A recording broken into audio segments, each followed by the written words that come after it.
Hi, everybody. This is Tommy Lasorda. Listen to the Sandlot, the best thing that could happen to you. The one constant through all the years, Ray, has been baseball. Are you crying? It's a part of our past, Ray. There's no crying. It reminds us of all that once was good. There's no crying in baseball. Just a bit outside. Baseball will be very, very good to me. It's a simple game. You throw the ball, you hit the ball, you catch the ball. Personally, I think we got hosed on that. The Sandlot Radio Network is on the air. And now, starting pitcher for the Sandlot, former pro player and Major League scout, Ted Howard. This is National League All-Star Justin Upton. Hi, this is Shane Victorino. Hi, this is Albert Pujols. Hi, this is David Wright. It's Derek Jeter of the New York Yankees, and you're listening to The Sandlot.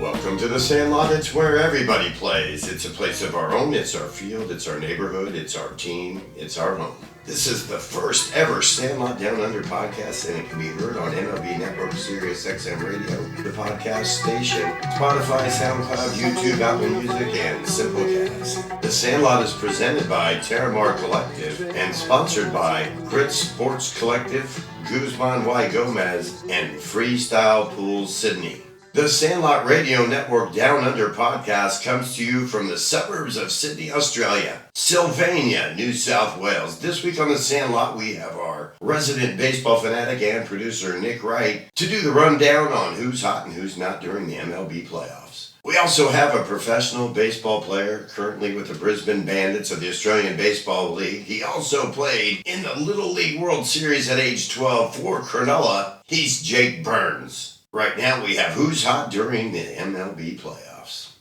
It's our first ever Sandlot Radio Network Down Under podcast and our first Who's Hot, Who's Not in the playoffs. We've had a lot of playoff baseball action, so we have our producer and resident baseball fanatic Nick Wright to give us a rundown on the playoffs and who's hot and who's not. Guys that got eliminated and why their teams did, because, for instance, the Padres couldn't hit a lick, their best players. So, Nick, let's talk about these playoffs. Tad, it's great to be back. It's crazy to think that you're in the future right now down in Australia. But where we left off, let's go back to the ALDS, where the Yankees and the Blue Jays faced off, and the Tigers and the Mariners in the American League. In the National League, we got the Brewers and your Cubs, and the Dodgers and the Phillies. And let's start off with the Blue Jays Yankees, where Toronto wins the series 3-1. And Tad, they really laid it on them. Toronto scored 13 runs in game one. And Aaron Judge finally had his big moment, saving the Yankees in game two with a big home run. But the Blue Jays ultimately, too much for them. 5 runs, 12 hits, beating the Yankees 5-2 in game three. So Tad, Aaron Judge, even though he had a great playoffs, he hit 500 these playoffs, but the Yankees still fell short. I think they're missing Garrett Cole. They're missing a lot more than Garrett Cole, and I think some heads are going to roll there in New York because there's been some chatter about Aaron Boone and even Mr. Cashman possibly not doing the job they need to do. And you know what it's like in New York. If you're not winning, getting to the World Series and winning them, then your job is on the line. So I have to question what might happen there.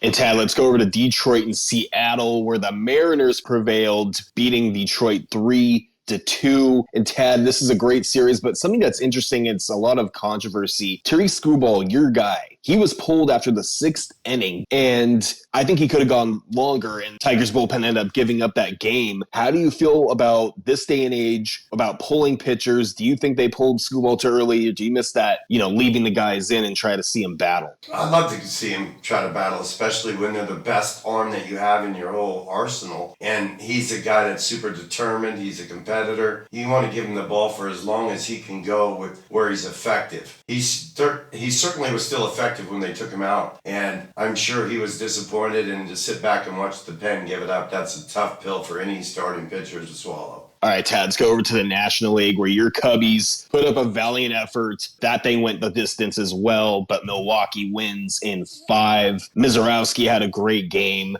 So, Tad, what do you think?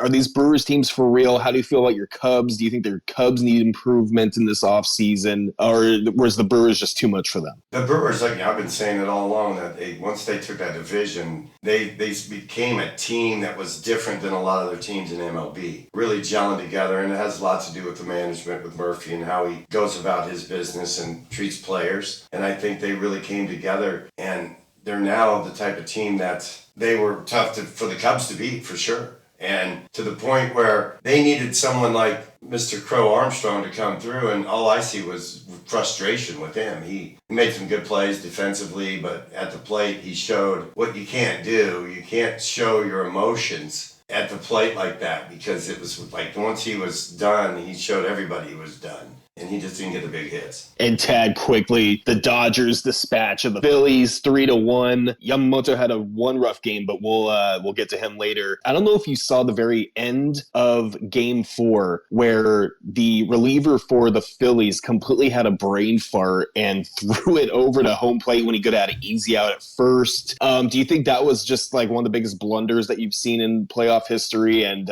or would it have mattered anyway? The Dodgers are just too good. Well, the Dodgers are that good, but that particular play, yes, that is one of the biggest blunders you're going to see in the playoffs. But that wasn't going to make the difference in the series. The Dodgers were the better team, and they were going to win. And it's all about the way the Dodgers pitching has lined up and how well their starters have down the stretch of the end of the season and leading into the playoffs, how good they've been. And they've just been getting better with Snell and Yamamoto and even Glass now. Everybody, they're all on board. And what's cool about the Dodgers right now, Freeman's hitting 242 in the playoffs, and Shohei's only hitting 147. So two of their best hitters haven't done much. That just means it's only a matter of time. So they're 2-0, about to come home, and their two best hitters haven't done much yet, and they're about to.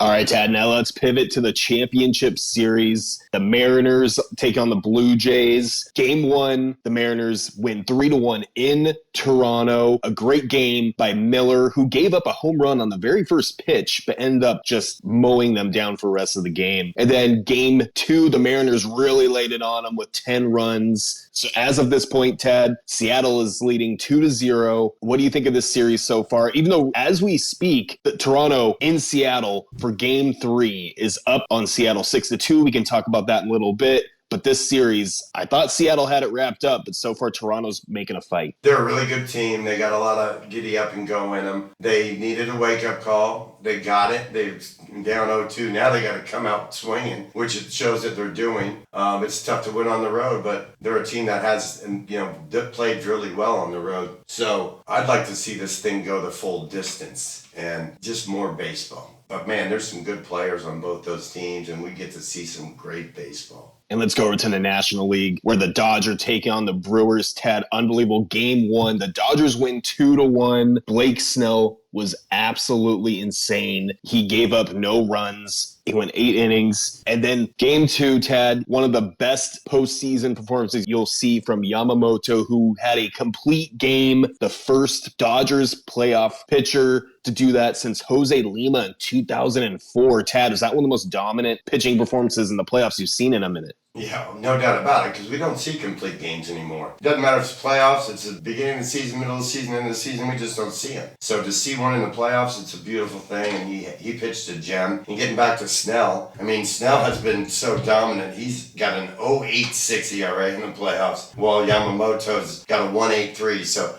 if your two starters are doing that, it's going to be tough to beat. And man, they dominated. Both those guys had dominating starts. So it's haunting right now for the Brewers. All right, cannot wait to see how this shakes out. The Dodgers did win that game 5-1. So the Dodgers are up 2-0. Seattle's up 2-0. Tad, are we looking at a Dodgers-Seattle Mariner World Series? I'd like to see Toronto take this thing just because the type of team that they are and the fact that nobody gets to hear or see anything about them. Nobody knows how good they are until they get to this. They get to the World Series and then everybody will know. Seattle, I'm kind of pulling for them too because of the season the Big Dumper had. He's had a pretty good playoff, 375. He's had a couple home runs. He's had a really good playoff. So count on him to keep Seattle in it. The pitching staffs are going to make the difference, and we're just going to have to wait and see what happens. But it looks like Toronto might have the upper hand in Game 3. And also, shout out to Vlad Guerrero, Tad, because he has just been lights out. Against the Yankees, he hit over 500. He had just seen him, Big Dumper, like you said, he's hitting 370. It's just been a crazy playoff so far. So, Tad, let's shift over to who's hot and who's been not in these playoffs. Well, again, you mentioned Judge he hit better than anyone, but he only had 26 at-bats, and he hit 500. He hit 1 home run. He had 7 RBIs, so he did really well. If you look at who else hit really well, Nico Horner did awesome for the Cubbies. Trevor Story. And then you got to mention Kike Enrique Hernandez, because he didn't have a great season and he always tears it up in the playoffs. He's hitting 379. He's 7th out of all the hitters. And then Vlad, of course, 375. And then you look at the bottom of the barrel. You wonder why the Padres got eliminated. My God, their best hitters did not hit a lick. For instance, if you look at who hit the worst in all of the playoffs, it came out of the Padres. They had Manny. Tatis, wow. Yeah, Manny went 1 for 10, so that's a 100 batting average. And then Tatis didn't hit much better. He only hit a 083. And then Jake Cronenworth went 0 for 11. So if you're going to win some games, your best hitters better come through. Another thing, the Brewers so far, Bryce Strang had a huge home run, but he's hitting 143. So he's going to have to come alive for them. The upset for the Cubs was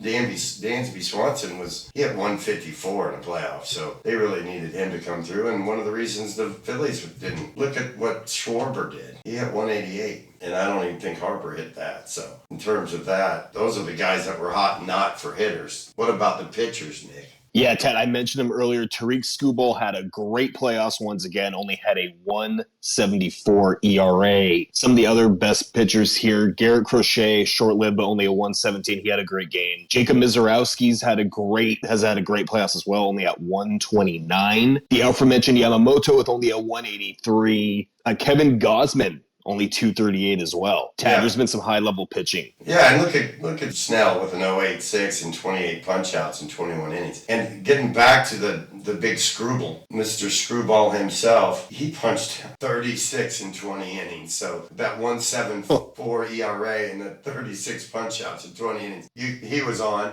but the Tigers weren't. So that's why they didn't advance. Yeah, just going back to what we were talking about earlier, it just bugged me when I knew it was going to happen, because I knew that this day and age with analytics and things like that. But just when the manager came out to pull him, I'm just like, God, I want to see him just try to throw his arm off. Like, I don't know, I just miss those days, I guess. Yeah, and how about the pitcher himself wanting to stand up and say, hey, I want this game? That just doesn't happen anymore. I saw John Smoltz talking about it, that the way they're training now, they're training for 4 1/3. That's about what this high spin rate and maximum effort, maximum velocity stuff is doing. If they want to have any kind of longevity in their career, it's like a 4-inning outing, if that. So it's almost like they should have everybody's a reliever that goes 3 innings, because when you're doing this kind of max effort stuff, man, it's hard to not break. We're not going to see longevity in careers of pitchers like we used to. All right, Ted, let's go over some of the pitchers who had a terrible postseason. One of the ones that stands out to me that's crazy is Max Fried for the Yankees, who had a 6.75 ERA. He had 7 earned runs total, 12 hits. Hunter Green for Cincinnati had a 5 earned run game, 15 earned run ERA total. I mean, Freddie Peralta for the Brewers has been pretty brutal, 4.70. That stands out. So, Tad, what do you think of some of these? Any other pitchers stand out to you, or just some of the other guys who have been terrible this postseason? Well, this Trey Savage, who had a great first start, and the second time out, he pretty much got lit up. And that was sad to see, because, man, he had such a good first start. I have a feeling if Toronto hangs in and he gets another one, he'll be lights out again. All right, Tad, before we get out of here, the ALCS Game 3 between Seattle and Toronto is going on. Toronto in Seattle. They still have fight left in them. It is 8-2, and it's only the 5th inning. Jimenez had a home run in the 3rd inning. Varsho drove a couple runs in, and George Springer homered. Oh, Vlad Guerrero homered. And Tad, Toronto is not going down yet. No, and I hope not. I wanted them to come out swinging in this game and show that they're not giving up, and that's exactly what they're doing. And that's been Who's Hot, Who's Not for the week, Down Under. Thanks again to our resident baseball fanatic and producer, Nick Wright, for the rundown on the playoffs and who's helping their teams and who's hurting their teams. Don't go away. We have a product from the Giants Baseball Club in the Cronulla Sutherland Junior Baseball Association, currently a Brisbane Bandit, Jake Burns. My name is Ethan Holiday. Play shortstop for the Stillwater High School baseball team. I am a couple months away from being hopefully selected in the Major League Baseball draft. I am now part of the Sandlot.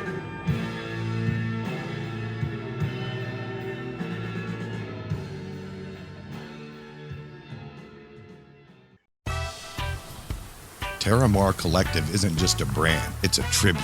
Born from the Southern California coast and inspired by the legacy of a father who helped shape the board riding world literally. Terramar Collective repurposes vintage flannels and rare finds, blending timeless style with surf heritage. Honor the past, wear the story. Find us on Instagram at Terramar Collective. GYG has just reinvented the Caesar with our new Caesar salad, Caesar burrito, and Caesar Cali burrito. And I bet you didn't know that Caesar was created in Tijuana, Mexico over 100 years ago by Caesar Cardini. And now we have made the Caesar uniquely GYG.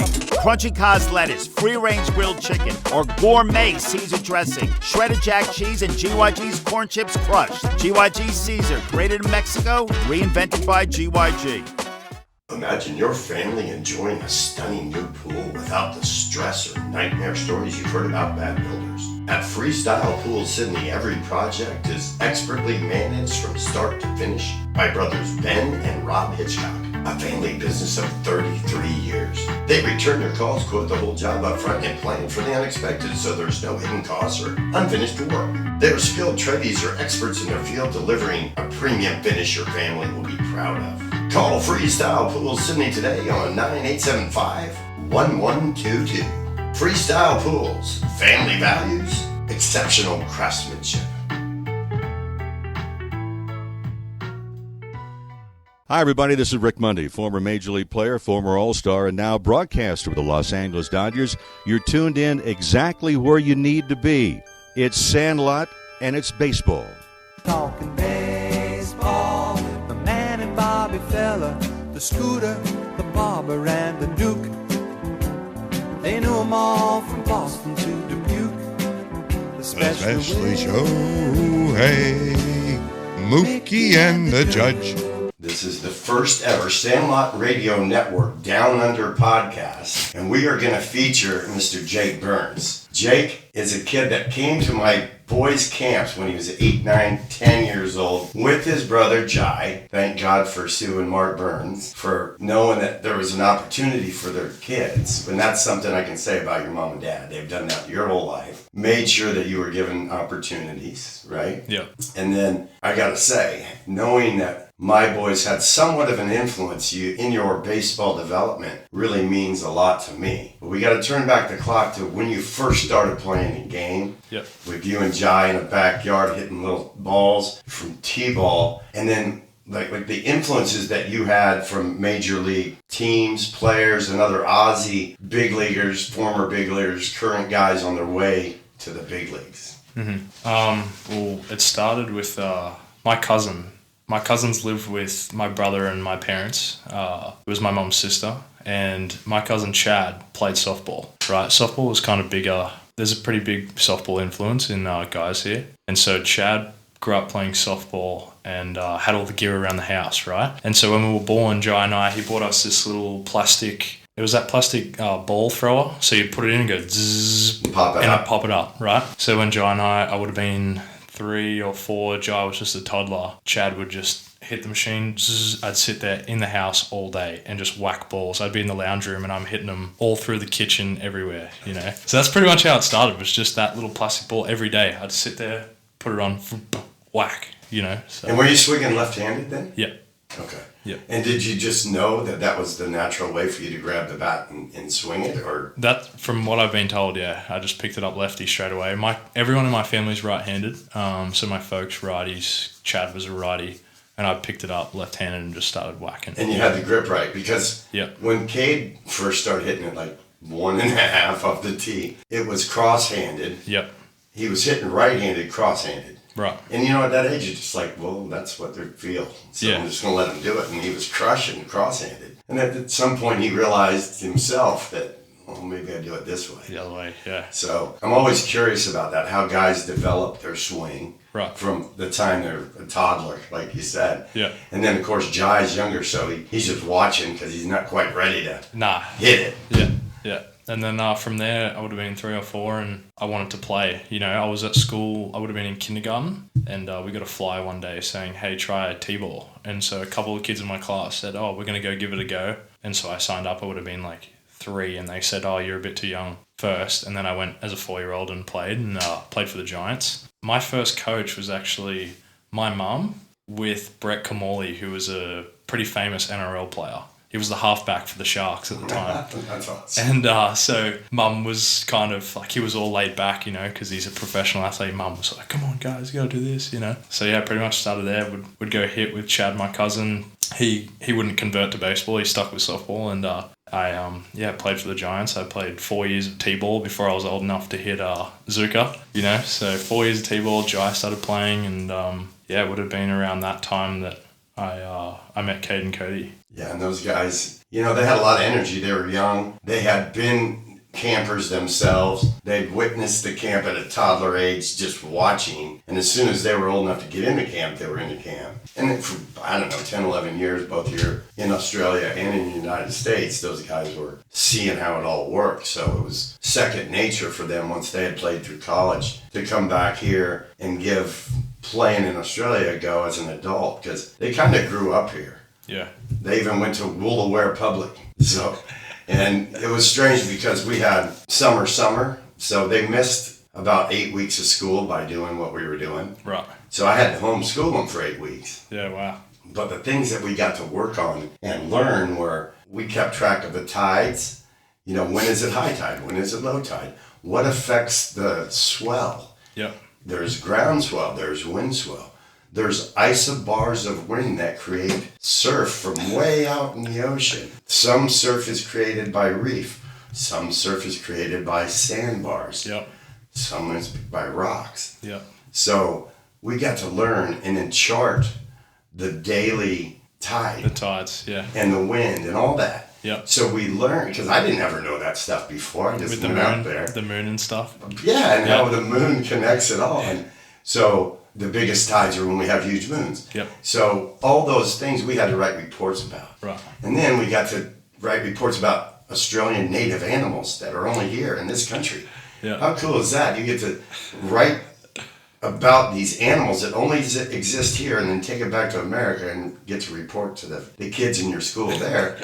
Here's some of the cool animals in Australia that we don't have. Yeah, yeah. So that was educational, not just for them, but for me. Right. Right? And then just the geographics of the country and the history of the country. All that we got to learn during the homeschooling program. And all the educators said, this is way better for these kids. Absolutely. Than being in one school year round and, not ever missing a day. Yeah. Because they broke it down, the schedule for the day for kids. There's not that much learning that actually happens. No. It's 90 minutes or something. So yeah, that's what we broke it down. 90 minutes a day of just working on studying. Yeah, 100%. So it was really cool. And, to me, it's all about staying smart and getting smarter. And I was re-educating myself, So, but yeah, the kids pretty much spent half their time here. And so they wanted to come back as an adults. And unfortunately, the culture at the Cronulla Club wasn't the same. So they didn't get to experience that winning spirit that we had developed with the Cronulla Baseball Club. What about other Aussies that you had a chance to watch? Because the ABL was around. You had imports coming over, plus you had very influential Australians that are involved in baseball. Who were some of the guys that might have helped you realize that, man, this is something I might want to do? Well, so my folks got us a membership for the Blue Sox when I would have been like around that age, 8, 9. And I don't want to miss any names, but guys I definitely remember were Andy Graham, who's managing with the Tigers at the moment. I actually got the chance to play against him in the minor leagues, which was pretty cool. So he was the catcher. Trent D'Antonio also caught. From when I was about 8, I realized I wanted to be a catcher. So all those catching figures, like those are guys I really looked up to, So Trent D'Antonio, Grazer, and there's just heaps of other guys, like in my time watching the Blue Sox play, you had guys like Trent Olchin, and so to watch those guys and know that those guys played at a pretty high level. I know Trent and Grazer never made the big leagues. Trent D'Antonio, that is. Olchin did. But just to see how far they went, is I thought, holy, there's guys going away and playing overseas, So to be able to see that, and it was even cooler to see guys like Trent D'Antonio who would play club ball. They'd play in the state league, and as a kid you think, oh, well, if there's guys I know that are playing in that league and, you all get to play against each other. That is really cool. And What about big league teams? Because there's been periods of time where we had good exposure of MLB over here and other times where not so much. Did you get exposed to some big league teams? Did you get to see some big league games? So at that age, like before I was 10, it was kind of like everyone's on the Yankees or the Dodgers here, you know, and so I remember I got a pinstripe jersey. I would have been like 5 or 6. I got a pinstripe jersey, but I was never like really a full-on... I didn't have anyone that I supported, you know. It wasn't until Cade and Cody came, and I remember they gave me a bat with the Colorado flag on it, like the big C, you know. And from there, I actually became a Rockies fan. That's awesome. And so there was... I know it's pretty crazy, but yeah, they gave me that bat with the Colorado flag, and I thought, oh, Colorado, that's cool. And I'm not sure if Cade or Cody are even Colorado fans, but no, they're not. From that, I became a Rockies fan. That's cool. Yeah, so you could get the MLB subscription, and I got on that, and the Rockies weren't very good then. No, they weren't. But I followed the Rockies. I was diehard Rockies fan until I got signed at 16. So wow, that was really cool. And the Rockies, you know, when you look at their uniforms, you look at where they play, they always had a couple guys, and I think during the time where you were watching them, Cargo and Blackman, all those guys were really good players. You had maybe one of the best third basemen in the history of the game, or Arenado over at third base. So they always had superstars, but they could never really put it together, right? No. And those superstars always end up somewhere else. Yeah. But the Rockies... There was a period of time, it's all about closeness. And for me, I supported the Rockies because I was doing a lot of my radio stuff out there. Yeah. Now I do a lot of it with the Dodgers. So you get to know the players, you tend to want to support them. Yeah. You know, you get to know them on a personal level. And so I grew up a Cub fan. Yep. Well, I worked for the Cubs for 10 years, played for them, worked for them. You learn too much about an organization. You understand why they had a history of being really bad when you are behind closed doors. Yeah. And it left a bad taste in my mouth, and it's been hard to be a Cub fan ever since. Now, when they won it in 2016, I watched with my mom, and we both cried our eyes out because it had never happened in her lifetime or mine. Yeah. So, and my grandfather and great-grandfather, who one was a Cub fan and one not so much, but they never saw the Cubs win. So it was all that emotion, right? Right. Well, now that I'm an old adult, it's hard for me. I tend to go with the teams that I'm the closest to. So I'm rooting for the Dodgers right now to win the World Series again. Yeah, so you should. It's funny, like even like Arenado was one of those guys, and in my second year with the Cardinals, like I was at spring training, they go, hey, like we've just signed Arenado, and I thought, are you kidding me? Like I've been a Rockies fan for, you know, at that point it would have been like 10 years, and I got to like work with Arenado a fair bit, and it actually turned out my hitting coach in rookie ball was Nolan's cousin, and so they were, you know, good guys. They were always good to me, and it was cool. Like if Arenado ever needed to hit like a light BP on the field, he'd make sure I'd catch, and he'd fix me up with some money and some free bats and stuff like that. Wow. So you got a couple Nolan Arenado bats. Yeah, and they actually all got stolen by housekeeping. Every time I wouldn't keep them in my locker just in case someone pinched them. And you know what? Arenado was the first one with the puck bat. And he gave me a puck bat one day, and I thought, this is insane, right? And I've sent a photo to a couple of my mates, and I put it in my hotel room. Sure enough, after a couple of days, gone. Housekeeping straight on it, you know. So. Wow, that's pretty sad. The way spring training works, and you're staying in these kind of seedy hotels, and you don't know about the staff, and you know, you have everything there. You brought your whole life there when you came. So everything has personal value to you. To them, you got to wonder why they would take that. But man, that Arenado bat, they probably got a decent... A good amount, yeah. I went through two of them gone. So, that's probably had the same housekeeping person. They go, oh, here we go, we've got another one, you know. But, we're with professional baseball player Jake Burns, now with the Brisbane Bandits. Who knows where he's going to be with the next American team. We're going to take a quick break. Don't go away. We'll have more from Jake on the Sandlot Downunder Podcast when we return. I'm Phil Brassington, former Australian representative, former player for the Kansas City Royals, longtime minor leaguer and world traveller in the baseball world, and I listen to the Sandlot.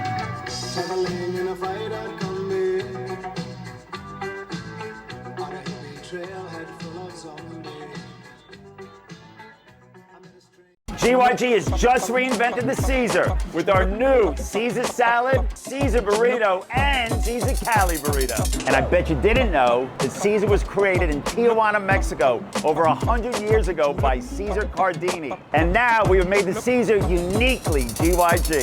Crunchy Cos lettuce, free-range grilled chicken, or gourmet Caesar dressing, shredded jack cheese, and GYG's corn chips crushed. GYG Caesar, created in Mexico, reinvented by GYG.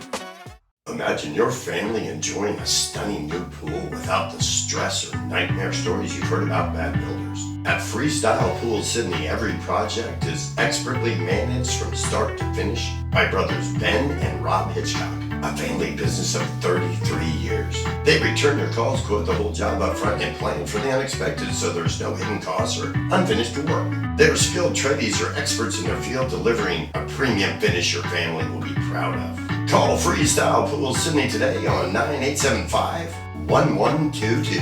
Freestyle Pools, family values, exceptional craftsmanship.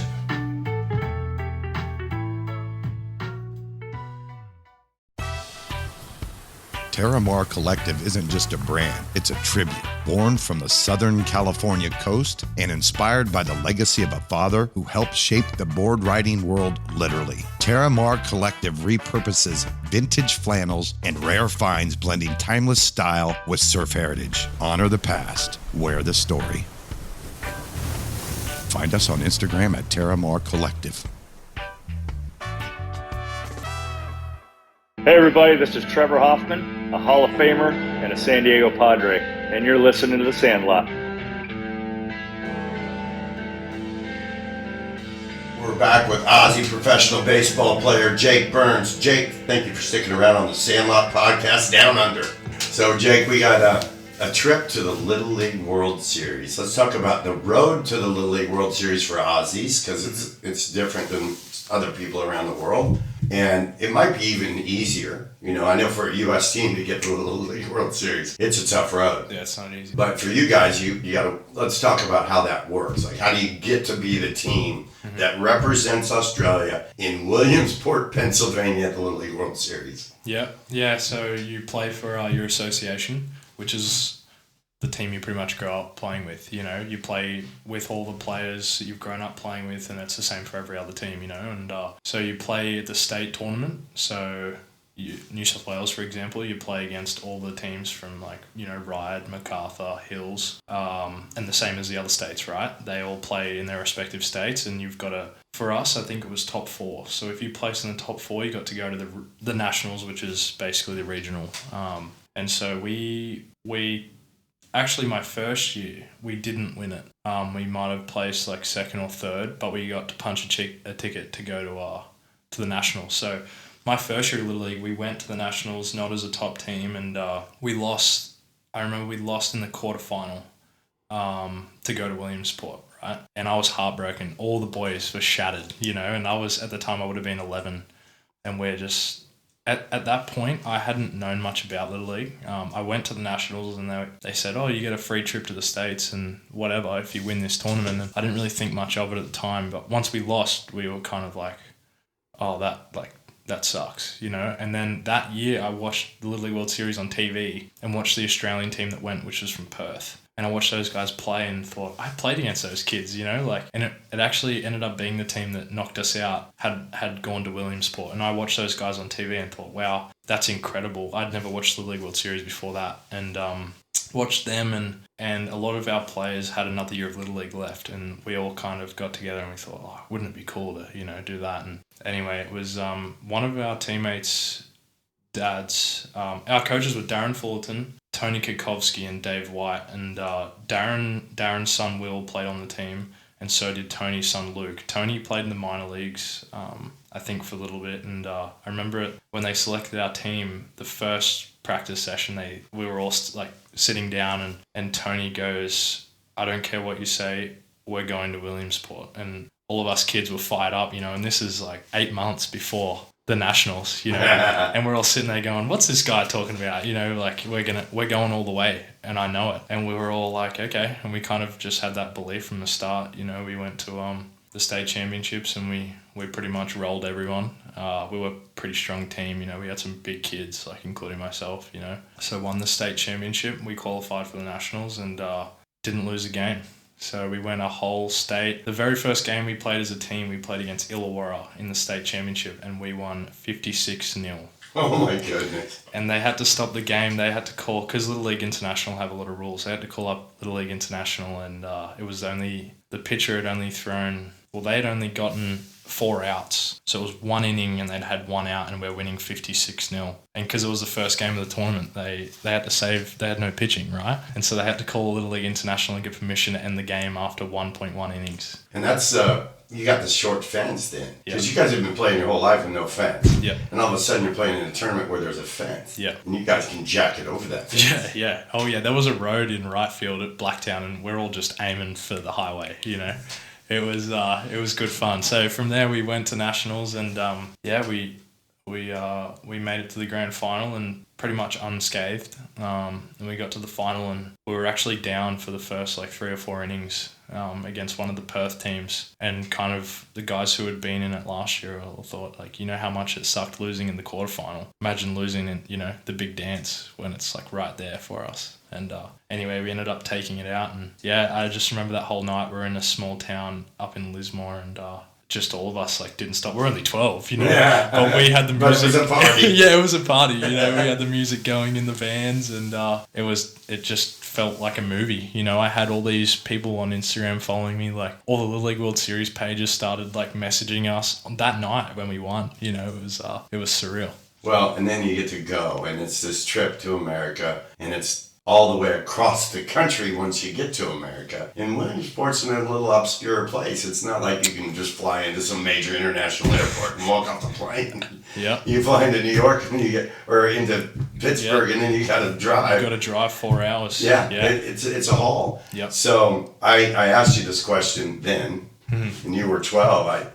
What was it like when you woke up the next morning? Because you get there, it's dark, right? We'd been driving for 4 hours. I remember we stopped at Wendy's, and anyway, we arrived to the facility, and it's pitch black. You can't see anything. Can't see a thing. So, we all it was like Christmas. I don't think anyone could sleep. We'd just flown for 24 hours plus, and everyone's laying there awake. And as soon as you saw the little glimpse of light through the blinds, everyone was up straight out on the balcony, and just something... Yeah, you can't imagine. I still just remember seeing the dew on the field, and there was a guy on a lawnmower manicuring the field at 5:30 a.m. You know, and I just words can't describe it. Yeah, you walk out there. Once you get off the balcony, you get to walk out and really see the stadiums. The way the fields are manicured is good as big league fields. Yep. And the dimensions, you know, I can get Jack here in front of a bunch of people. Not just the people in the stands, because they'll be, you know, on that hill and in the stadium. Yep. I don't know, it's 30,000 maybe. But then it's the number of people watching on TV. It's a couple million. Yeah. And then there you are. Yeah. So my question was the awe of it. And just the overwhelming feeling. And then what was cool, the first thing you said was, I just want to thank my parents for giving me the opportunity to be here. Yeah. You're the only kid that said that. It shows me what kind of kid you are. But that was really cool. I asked all the kids what that moment was when you got to see the facilities that you were going to play on. Yeah. Because to me, especially getting there at night at dark and then showing up and walking out. It just hits you in the face. And you guys won a couple games. Yeah, we did. Yeah. So we lost the first one, a bit of a heartbreaker actually.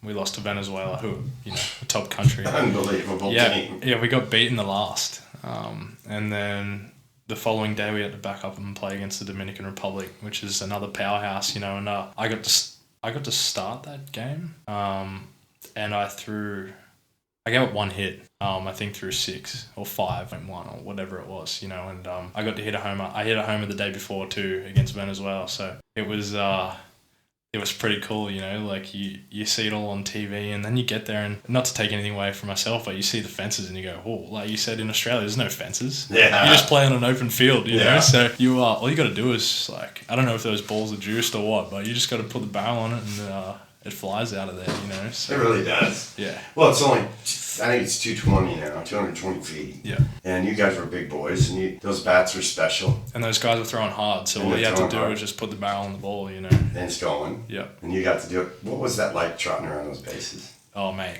just like your heart kind of skips a beat, you know. I blacked out like both times. Like I don't even remember seeing the pitch out of the hand or anything. I ended up hitting 3, and pretty much every time, like the roar of the stadium would stop, hit the ball, you'd black out, and then I just remember, I think it was my second. The first one didn't think, just I pretty much sprang around the bases. Everything just blacked out, right? And then the second one, I've hit it rounded first, and I'm looking in the outfield, and there's just like thousands of people just like going mad, you know. And I just remember like going, you know what, I need to soak this up. And I remember rounding second, looking up and seeing my folks, you know, and I was like, you know what, I'm going to point to him. And I did, you know, like I thought, I'm in the big leagues, you know, there's thousands and thousands of people at this game. And I think that one, there might have been 30-something thousand. And I just see my folks and I pointed to them. I could see my mom just crying and losing her mind, you know. So that was cool because I got to soak that one up. And I was pitching, and same deal, I got taken out, and after only giving up 1 hit, and I tipped my cap and looked at my mom, and you know, I was only there because of them. You know, I said it then and I'll say it now. Like, I don't care what you say. None of us are going to go anywhere if it's not for, like, the love and support from our parents. That's awesome, Jay. There was 4 kids off that team, I think, that played college or pro ball. Yep. Yourself signed with the Cardinals at age 16. Yep. Blake Cavill. Yep. Played JUCO plus. He's at Troy. Kentucky and then Troy. Yep. Does he have another year? Yeah. This is his last year. All right. Yep. Then Luke. Luke Kukovsky. Playing D1 there. Yep. Doing really well. Yep. And then... He's back. He's playing for Brisbane with me this year, which will be really cool. That's really cool. And then Chavi. Chavi's at college. Yep. Okay. Kobe Roberts. Yeah, he went to college as well. That's 5. Let's see. I might be missing someone, but there was some guys, you know, it's pretty cool. And yeah, not only is that cool, 5 of the 12 or 14, and to me it's like that was something that you experienced that made you want more. It's like, okay, I got to do this at 12. I want to keep doing it because the next best thing is the big leagues. Yeah. Some D1 programs, you're going to get treated like you did at that Little League World Series. But until you're a major leaguer, I don't think anybody gets to experience that. No. Because you were a superstar when you were there. Yeah. You're giving autographs. They're following the Aussies around because it's a cool country. Yeah. People are intrigued by it. They're curious. There's a mystery about Australia. Yeah. People want to find it out. Yeah. So you were an ambassador to the country while you were there. And you were a superstar. Yeah, you were. Yeah, you got to be a superstar again. It's only at the big league level, really. Yeah, I just remember after that first game, I went to my phone. I only just got a phone. My parents were like, oh, you know what, we'll give you a phone. You're going away. You're 12 now. Like, I just started high school. So anyway, I remember getting back and I looked at my Instagram and I just have like, it says like 1,000. And I've scrolled through 1,000 people have followed me on Instagram after the first game, right? And I've messaged my friends from school going, I've hit 1,000 followers on Instagram. Next day, same thing, another 1,000. By the end of the tournament, I haven't got any more followers since. I think I've got the same amount that I got at Little League World Series, 4,000 followers. You know, wow, that's amazing. And it just leaves that you want more. You know, like you go there and you play against Venezuela, you play against Dominicans, you see the Americans, and you go, I can do this. You know, those guys are the best players in the world, and you realize like I can hang with those guys, you know. I've actually just got a quick story. One of the guys on the Venezuelan team who hit a homer off us to win the game for them. I'll never forget it because he was cool. Like he pimped it, and I was like, this guy's insane. When I got to the Dominican my first year with the Cardinals, I actually played against him. He was with the Dodgers, and I remember catching, and he comes up to the plate, and I recognize his stance straight away, and I go, did you play in the league? Well, yeah, Venezuela. Did you play for Australia? Yeah. And we're sitting there, and it was so cool. We're in the Dominican together, you know, 4 or 5 years later. Wow. What a feeling. And it creates this small world feeling because the baseball circles are small. Right now, to be a big leaguer, there's only 750. Yep. At any given time, that's 750. They did expansion after I quit playing. When I was playing, it was 660. Right. To be a big leaguer. Yep. There's more brain surgeons in the world than there are major leaguers. So, and even minor leagues, you're talking about another 3,000. So to be in that elite level from Little League World Series to that, pretty select company. And insane. Man, what a feeling. So we're going to take another break, Jake. When we come back, we're going to talk about breaking into pro ball with the Cardinals and the ups and downs of what that means. And you did it at the worst time that a minor leaguer could ever do it, during this weird thing called COVID that I still can't wrap my head around. But don't go away. We got more from Jake Burns right here on Sandlot Downunder Podcast when we return. We're at the Grit Sports Collective Baseball Camp at Point Loma Little League. And we listen to the Sandlot! Hey, this is Mike Myers, former left-handed pitcher of the Major League Baseball, played 13 years. Everybody out there, listen to the Sandlot, have a great time, enjoy the summer, and keep on swinging for the fences.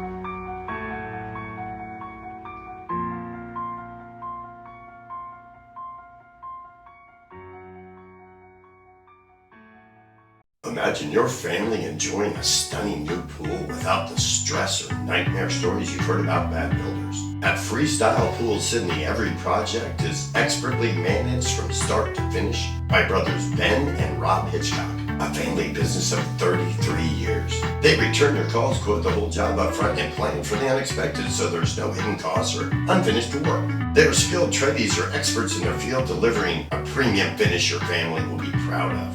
Call Freestyle Pools Sydney today on 9875-1122. Freestyle Pools, family values, exceptional craftsmanship. GYG has just reinvented the Caesar with our new Caesar salad, Caesar burrito, and Caesar Cali burrito. And I bet you didn't know that Caesar was created in Tijuana, Mexico over 100 years ago by Caesar Cardini. And now we have made the Caesar uniquely GYG. Crunchy cos lettuce, free-range grilled chicken, or gourmet Caesar dressing, shredded jack cheese, and GYG's corn chips crushed. GYG Caesar, created in Mexico, reinvented by GYG. Terramar Collective isn't just a brand, it's a tribute. Born from the Southern California coast and inspired by the legacy of a father who helped shape the board riding world literally. Terramar Collective repurposes vintage flannels and rare finds, blending timeless style with surf heritage. Honor the past, wear the story. Find us on Instagram at Terramar Collective.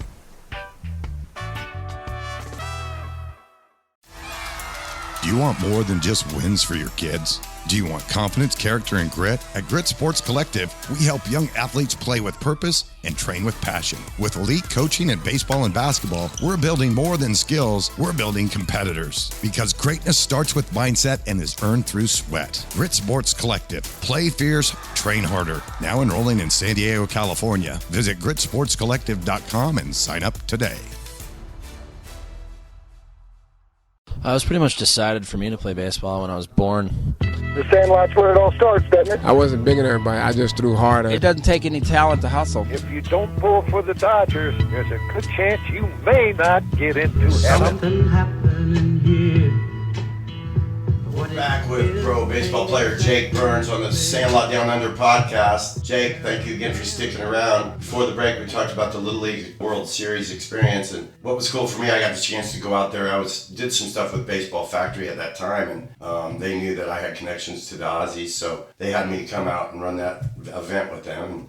I got to do on-field stuff with you guys when you got tested. Yeah. So that meant hitting the ground balls when you're throwing from the positions, and throwing to the catcher who was throwing down to second, and throwing BP. All of that stuff I got to do with the Aussie team. So it was really special for me, and I got to know the families. Yeah. That's when I met Sue and Mark Burns. And there was Jai. I got to meet the whole family because I made that trip out there. Yeah. And I also got to do radio stuff with you guys. So it was a special experience for me. I've been to 3 other Little League World Series, but it was just to go cover it and do radio. Yeah. To do it down on the field and to do it with Aussies and Aussies that my kids had worked with and meet their families. Yeah. Dude, that was something special for me. Well, to add to the Baseball Factory thing, you wouldn't know this either, but Cade and Cody, before they left for the last time, gave me and Joe a couple t-shirts. They gave me one with Brian Wilson, Fear the Beard. They gave us, obviously, the Sandlot Camp shirt, and they gave me a Baseball Factory t-shirt, right? And I remember before that point, I used to watch Baseball Factory videos, and And when it was Cody's shirt, it was a red one, Under Armour, and he gave it to me. I lost it. I was like, this is the coolest t-shirt ever, because I always used to watch Baseball Factory, and it was big then too. And so I would wear that Baseball Factory shirt to all my trainings after that point, and I had Kate and Cody sign it. And so to go to Little League and then to see you there, and you were doing baseball, I got to do a Baseball Factory workout too. Like that was even cooler,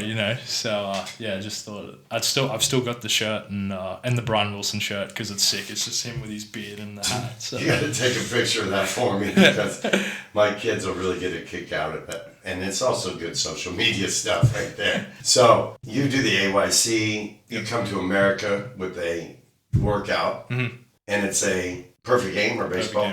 Baseball Australia, yeah. Okay, with Baseball Australia. Yep. And the Cardinals just happen to be there because Cardinals aren't active in Australia, never really have been. No. Never had signed an Aussie before. No. You must have had a pretty good workout there. Yeah, we played in the Fort Myers tournament. It's the first time Baseball Australia had taken a team to a perfect game.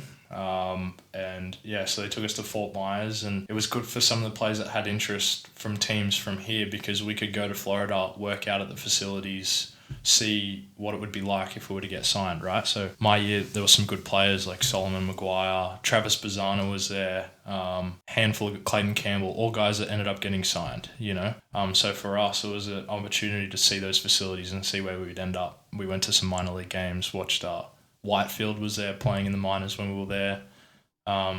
So we got to see that, and I had some interest from some teams, and all of a sudden my dad just says, hey, like this guy from St. Louis has reached out, and he said he's been tracking you since the under-15s, which was a year or so prior. I was in Panama, and he never got a chance to contact me, and he's finally seen me again, and he said, hey, how would you like to come to the Dominican Republic? And I said to my dad, he means like now? He goes, yeah, pretty much. You'll go home for a week, grab whatever you need, and they're going to fly me straight to the Dominican Republic. So it was basically a tryout. So I flew home, flew back on my own, went straight to the Dominican, and had a 7-day, basically just a sprint workout. So how it works in the Dominican is they have what's called the Tricky League, or at least they did then, and it was for the players who had committed to sign 4th of July.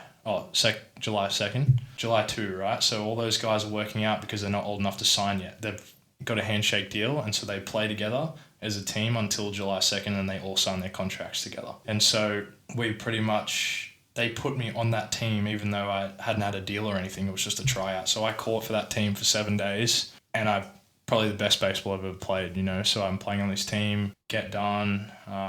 I played against guys like Jason Dominguez. He was on the Yankees Tricky League team, guys like that. Anyway, so played for a week. They flew me home, and I thought, got to wait now. And pretty much once I landed home from my flight, I had an offer. And the Cardinals said, yep, here's the offer. Are you happy? I had offers from a couple of other teams, and money-wise, they'd pretty much doubled what any other team had thrown at me. So it was a no-brainer almost. So said yes and got straight back on a flight back. So they flew me back to Jupiter, Florida, where the spring training is. I did my physical and worked out there, signed the contract, and then because I hadn't played in a while, it had been the off season, they said, hey, do you want to come to the Dominican and play in the Dominican Instructional League? And it would have been with all the guys I'd just played with, So signed the contract, flew straight to the Dominican, and I played there for 2 months of an instructional season, which was pretty cool. So now after that, we go off season. Yep. Next year, going spring training. Spring training, yep. And that's in the U.S. Yep. So that's not Dominican. I'm going to the U.S. I'm going to be with all the other Cardinal minor leaguers. Yep. And I'm going to be given a chance to make one of these clubs, earn myself a visa, and I'm on my way. Yep. And then there's this strange thing that happens to the world called COVID-19. I still don't know what it is or how we dealt or what happened. Yeah. I'm in a fog. But the way it affected you and the way it affected a lot of their players meant 3 days into your first ever spring training, hey guys, sorry, but they're shutting down the world. Yeah. And we got to get you on a flight so you can get back to your country before they won't let you back in. Yeah. I don't even know what to say about that. Nobody in the history of the world's ever dealt with it, but it affected your baseball career. Yeah. To a point where You now are 22 years old. You're playing pro baseball here. You got a good chance of being on the Australian national teams, going to the WBC. We got the Olympics is hosting baseball again, and that's going to be in LA in 2028. You got a chance of being on an Olympic team for Australia. Yeah. So as long as you're still playing this game, you got some good things ahead of you at 22 years old. Yeah, and it was tough. Like I played, it was a bit of a blessing. You want to make the best of every situation, right? So like when COVID hit, I thought, you know what? I was only 17 and I was about to go in my first season. I thought maybe it's a good opportunity for me to get bigger, get stronger, and more wise, you know. And so I went home, spent the whole off season kind of getting ready for my first season, you know, because I'd been delayed. So I get to my actual first spring training. It would have been 2021. And I thought, oh, this is great. Now I'm 18, you know, because when I went to the first one, I was 17 and I'm seeing all these men, you know, guys walking around. You're in the clubhouse with like 25, 26-year-olds, guys who were married with kids. And I was 17. I thought, oh, wow, maybe I'm not ready. Anyway, went home for the whole year, come back, went to my first spring training 2021. And it was good. Like I felt good. Obviously, you don't face the pitching. Like I had a whole 12 months without facing any live pitching, which was, you know, as you can imagine, pretty tough. And all the American guys, like COVID, there wasn't many rules. All those American kids could work out, hit live BP, stuff like that. Anyway, went in that season, played it, and I remember I was pretty heartbroken. I had a really good spring, and I got told I was going to rookie ball, which is like pretty normal, you know, 18-year-old first year. But I just like, you know, you set those goals and you can see the guys around you and you know you're almost good, like you're good enough, right? And I saw the guys go to A-ball and I thought I should be there. Had a good year in rookie ball. Come home, played in the ABL for Sydney, went back for my next spring training and same deal. Had a really good spring and they said, hey, you're going rookie ball again. And I thought, are you serious? I'd hit 300 for most of the year before in rookie ball. And I thought, how does this work? Anyway, went to rookie ball, tore it up for 2 weeks and then they finally moved me up. And I just remember then I was like, this is sick. You know, like you play the video games, you hear the stories of guys getting called up and I got called up and I thought, this is awesome. My first game in A-ball was in Daytona as well. So I've gone and we would play on a Tuesday. Jackie Robinson Stadium. Yeah. It's in the water, basically. Yep. It's one of the coolest stadiums there are in the minor leagues. It's so cool. I got done playing on the Monday. They said, hey, you're coming on the road with us in A-ball. I go, sweet. Pack my bags, get on the bus, go straight there, and we show up at this resort on the beach in Daytona. I thought, this is where we're staying. This place is like 5-star. And I thought, this is awesome. Went to the field, and I was penciled in. I was catching the first that night. And it was dollar beer night, and there was just college kids everywhere going insane. Anyway, first game, first inning, fly ball gets hit, like behind, right?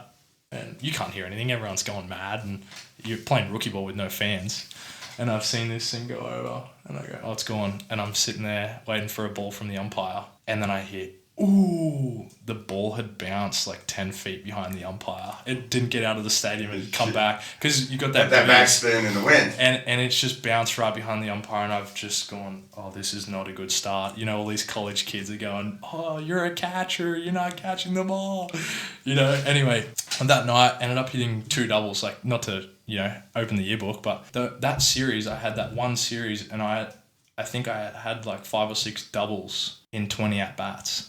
And I thought, oh, I can do this. You know, I'm in A-ball. Get back from Daytona, and they'd send me back down to rookie ball. And I thought, are you kidding me? I just tore it up for a whole week straight, you know, and proved that I could like play in this league. And they've sent me back down to rookie ball, and I was heartbroken, you know. That's the thing about being a catcher too. You might get called up just because they didn't have a catcher at that level for a week. Yep. And so you were just filling a slot. Yep. It doesn't matter really how you did. No. You might have hit 3 or 4 home runs and still going back down. Yeah. And that's the weird thing about organizations' plans. They have plans, and if you're not in those plans, you get shuffled. Yeah. And you know, every player deals with that at some point in their career, unfortunately. Now, Jake, you still got your 22. You got all this baseball ahead of you. You got the Bandit season. We got possible WBC, possible Olympics. But your goal's got to be to get signed again with another major league club. Yeah. And this is a pivotal year. So you need to tear it up there with the Bandits. Mm-hmm. And then we need to get some scouts on you so that this spring you're in a big league uniform somewhere for one of those 30 major league clubs. Yep. And I hope that's your goal. Yeah, absolutely it is. He's Jake Burns. He's been through a lot in his baseball career, from T-ball to the Little League World Series to the Dominican to playing in the minor leagues with the Cardinals, and then going through COVID, which was a career wrecker. He's been with the Blue Sox, and now he's with the Bandits. And nowadays in the ABL, a lot of the New South Wales kids end up going somewhere else. There's a lot of shifting going on. Yeah, there is. I'm not sure, for me it was just playing time. I had an opportunity to go up there and play a lot. I hung with Sydney, like I want to be a one-club guy, and I was pretty shattered to, have to leave. But for me to get any chance to play, I kind of had to go up there, and they had an opportunity for me to play. And I think it's been the same with a lot of guys. If you're not going to get a chance, then you've got to go somewhere, because if you don't, you're going to wait it out, and it's going to be 5 years on, and there's your chance gone. Well, on behalf of Cade and Cody Powers, and thanks to Sue and Mark Burns and your bro Jai, you guys are awesome. Your whole family has been such a good influence on my kids. I just want to thank you for that. And thanks for being a guest on the first ever Sandlot Downunder Podcast. Jake Burns, thank you so much. Thanks, Tad. Appreciate it. Thanks again to our resident baseball fanatic and producer, Nick Wright, for the rundown on who's hot and who's not during the MLB playoffs. Also, a special thanks to young professional baseball player and local product, Jake Burns, for being a guest on the first ever Sandlot Downunder Podcast. You can listen to the Sandlot Podcast every Sunday on SiriusXM, MLB Network, the podcast station. Also on SoundCloud, Spotify, Apple Music, and Simplecast. Also, check out Sandlot Radio Network Facebook and Instagram pages for video content with the players. And the SandlotRadioNetwork.com website for reels and photos from our long history of covering everything from the Sandlot to the big leagues. If you'd like to become a sponsor of the Sandlot Radio Network Down Under Podcast, reach out to us at SandlotRadioNetwork.com. The Sandlot is presented by Terramar Collective and sponsored by Grit Sports Collective, Guzman Y. Gomez, the best Mexican food in Australia, and by Freestyle Pools Sydney. The Sandlot, it's where everybody plays. It's a place of our own. It's our field. It's our neighborhood. It's our team. It's our home. I'm your host, Tad Powers. Damn it! Who typed a question mark on the teleprompter? For the last time, anything you put on that prompter, Burgundy will read. G'day, I'm Jake Burns, professional player for the Brisbane Bandits, and I listen to the Sandlot. Is this heaven? It's Iowa. Is there a heaven? Oh, yeah. It's the place dreams come true.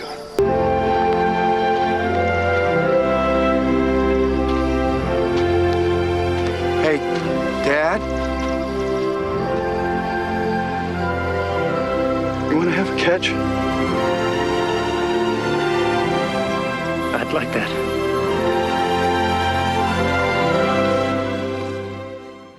GYG has just reinvented the Caesar with our new Caesar salad, Caesar burrito, and Caesar Cali burrito. And I bet you didn't know that Caesar was created in Tijuana, Mexico over 100 years ago by Caesar Cardini. And now we have made the Caesar uniquely GYG.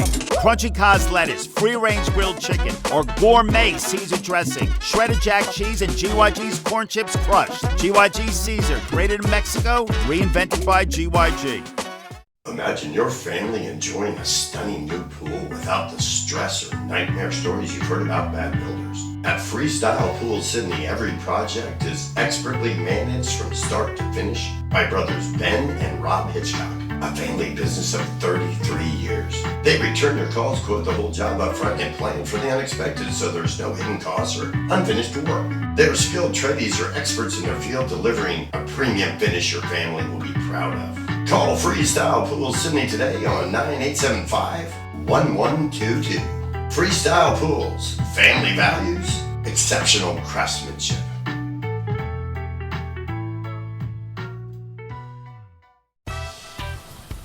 Terramar Collective isn't just a brand, it's a tribute.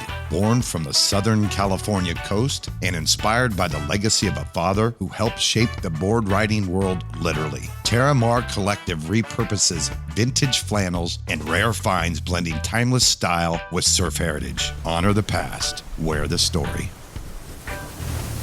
Find us on Instagram at Terramar Collective.